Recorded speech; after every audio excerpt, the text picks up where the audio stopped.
Welcome to Einsteinium theoretical physics. Let's understand around us. In this video, we will see the journey of physics through Greek and Roman astronomy. Following the four major civilizations, the journey of physics continued with the Greeks and the Romans. The seven sages of ancient Greece, legendary wise men of antiquity, who were the thinkers, rulers, and statesmen, lived in the Archaic period. The mosaic of the seven sages is in the National Museum of Beirut, with Calliope. The Greek muse, daughter of god Zeus, is at the center. Socrates of Athens, the philosopher, at the top. Chilon of Sparta, a politician. Pittacus of Mytilene, a military general. A controversial member of the seven sages, Periander of Corinth, a ruler. Often switched with Anacharsis the Scythian, a philosopher. Myson of Chennai, a farmer. Followed by Cleobulus of Lindos, an author. Bias of Priam, an advocate. Solon of Athens, a statesman. And the Thales of Miletus, first of the seven sages, founder of the Ionian school of philosophers.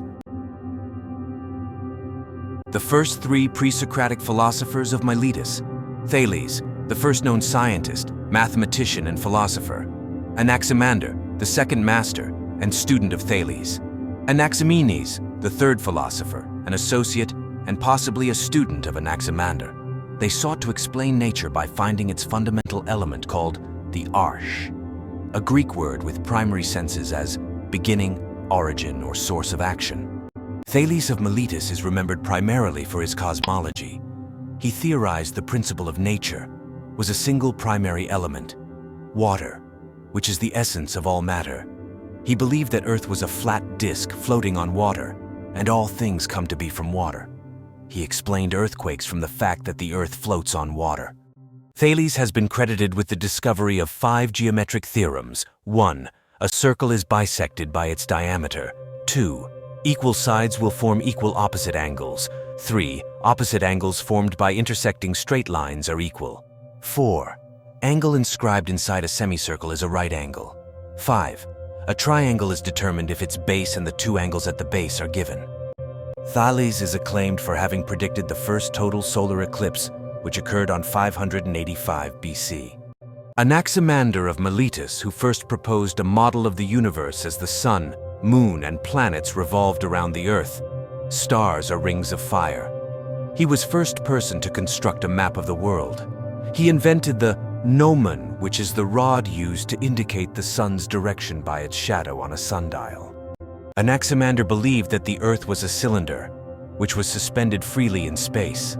He had an earthquake theory, which is earthquakes were the result either of lack of moisture, which causes the Earth to break apart because of how parched it is, or of superabundance of water, which also causes cracks in the Earth.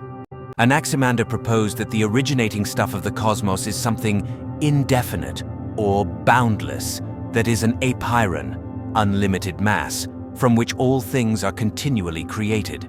He uses the term infinity as something metaphysical or divine. His notion of infinity is very different than that we use today. Anaximenes is best known for his doctrine that air is the source of all things. In this way, he differed with his predecessors like Thales, who held that water is the source of all things, and Anaximander, who thought that all things came from an unspecified, boundless stuff. He theorized natural forces constantly act on the air and transform it into other materials, which came together to form the organized world. Anaximenes suggested an interesting qualitative account of natural change, a theory of change. Air differs in essence in accordance with its rarity or density.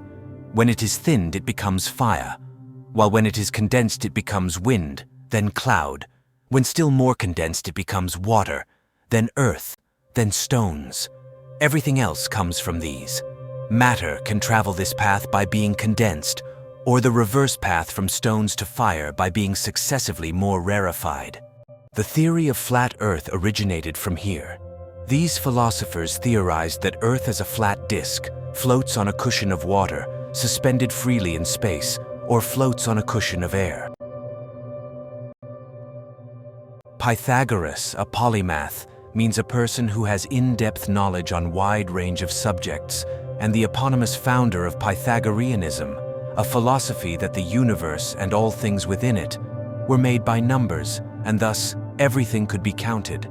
Pythagoras taught that the Earth was a sphere, and at the center of the universe, a simple geocentric model of solar system.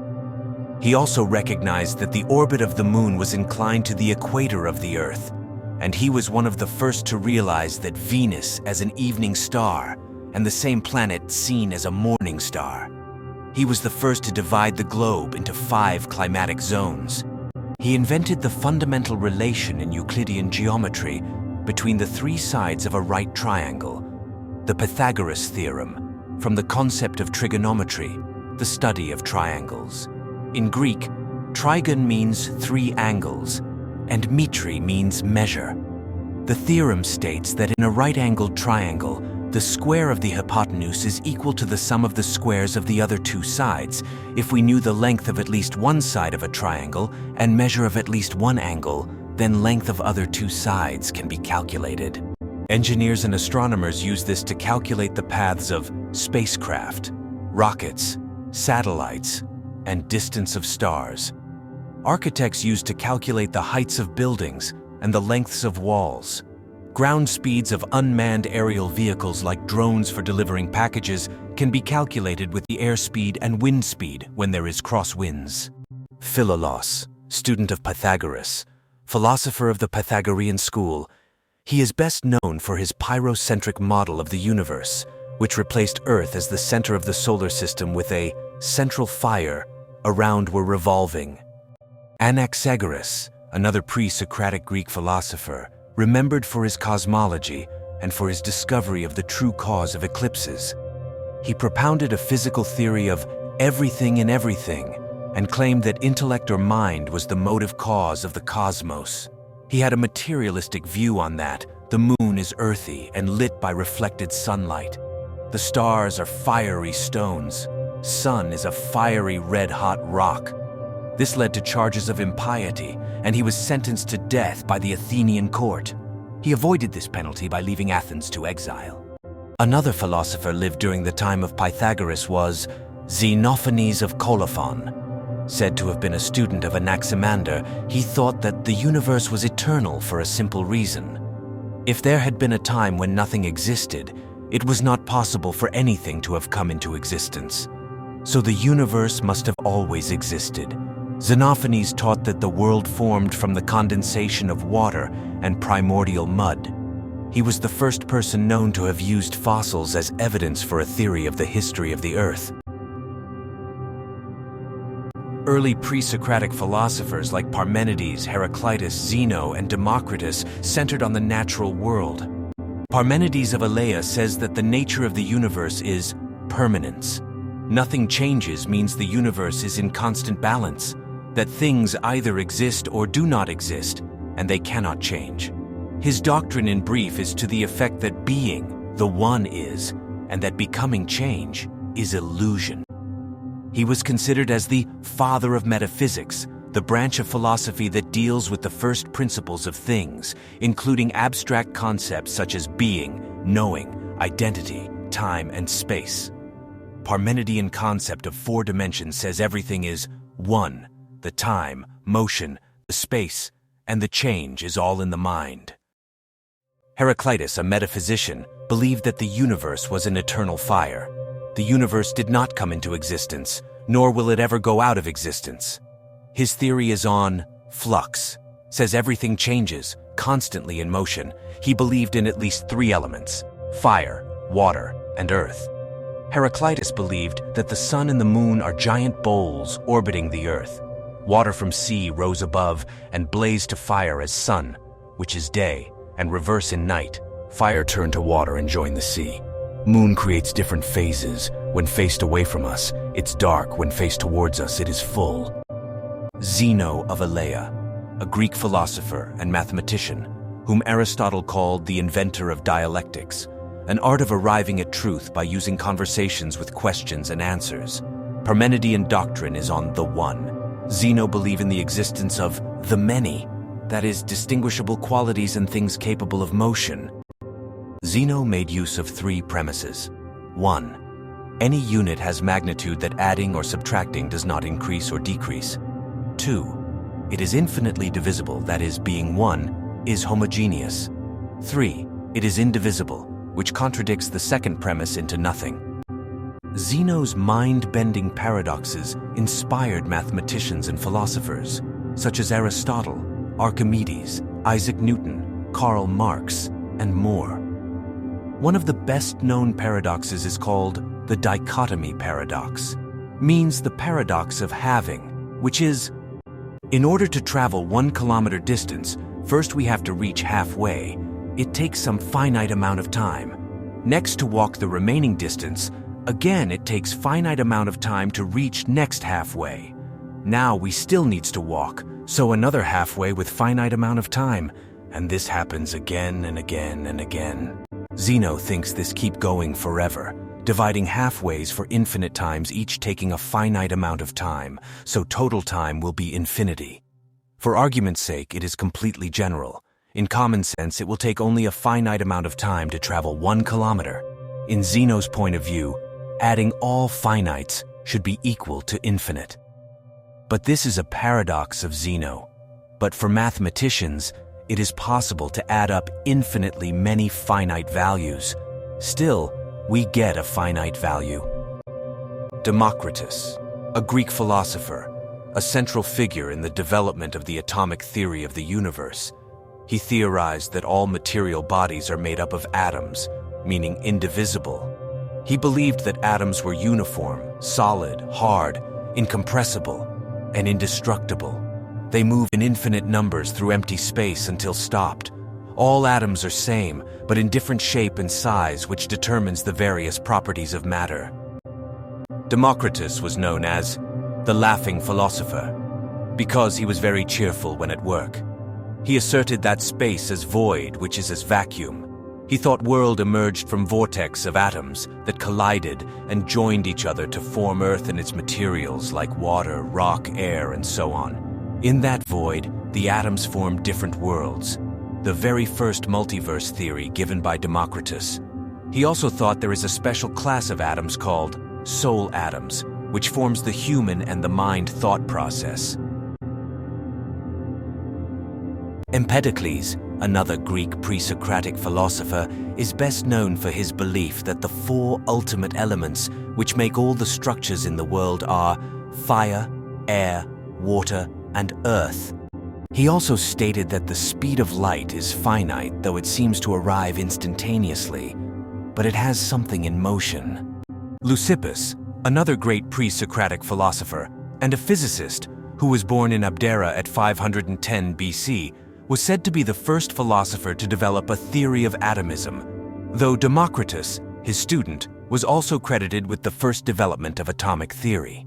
They worked together on teachings on materialism. They did not believe that fire, air, water, or land as the ultimate substances of the world, but the atoms and the void, or in other words, the being and the non-being. That is, the being is full and solid, not being is empty and sparse. It is said that the vacuum exists as long as the body exists. Thus, the non-being exists as long as the being exists. These two are the material causes of the existence of the things. These atomic philosophers have decisively contributed to the development of natural science, especially to the branch of quantum physics. Melissus of Samos, last member of ancient school of Eleatic philosophy. Like Parmenides, he argued that reality is ungenerated, indestructible, indivisible, changeless, and motionless.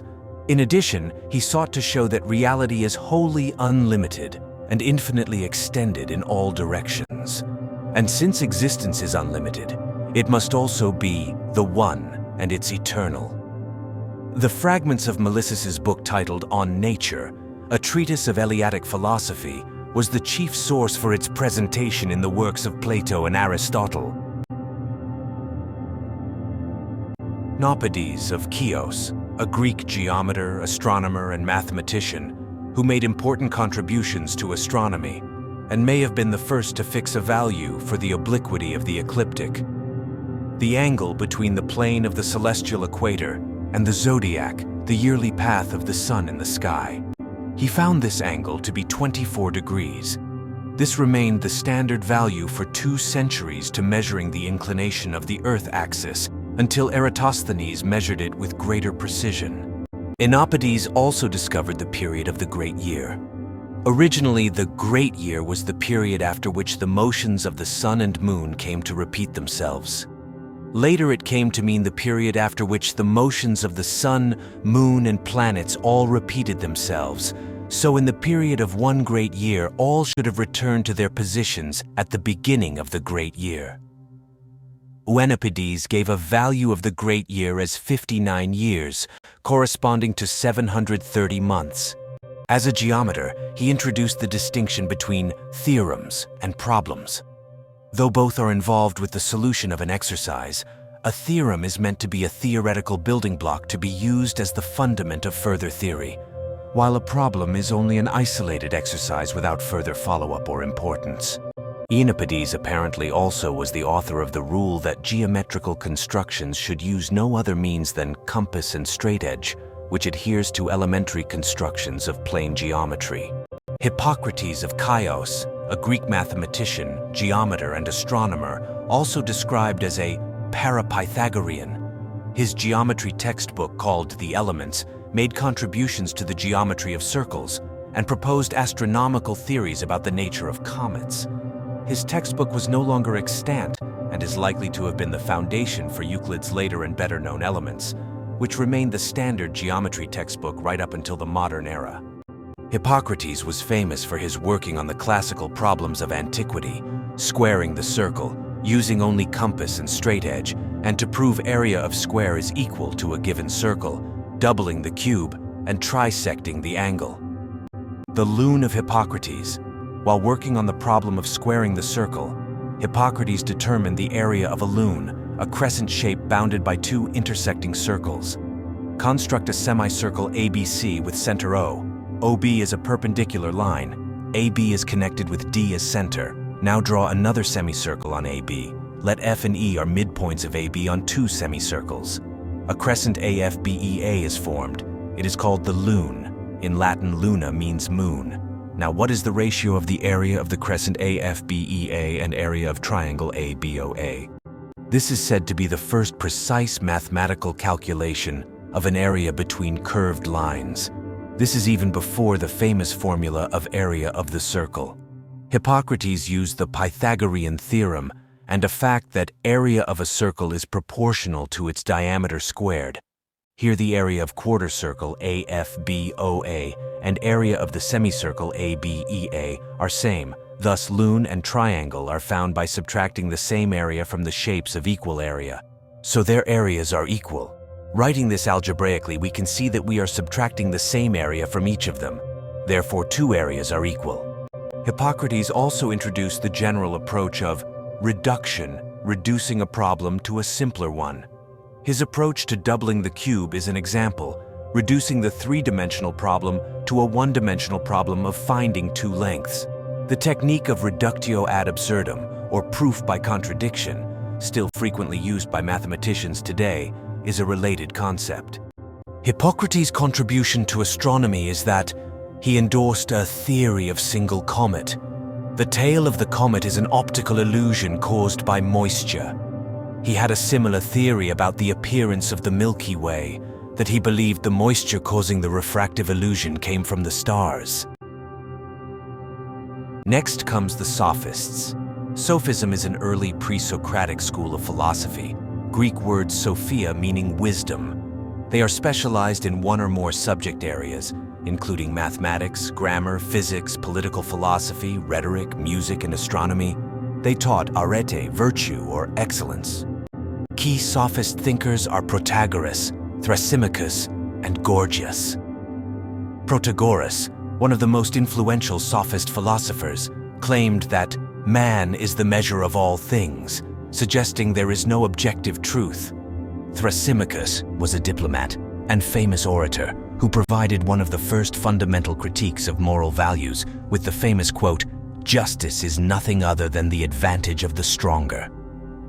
Gorgias, a famous orator and a master of rhetoric, he made this claim based on the subjective nature of the human mind. Sophists were not interested in figuring out the basic elements of reality, the metaphysics, but they were interested in rhetoric, the first to start to question the relationship between nature versus social life, not just to understand the cosmos, to understand around us. Why one person feels hot, one feels cold. Some things seem bright, some seem dark. The experiences of reality.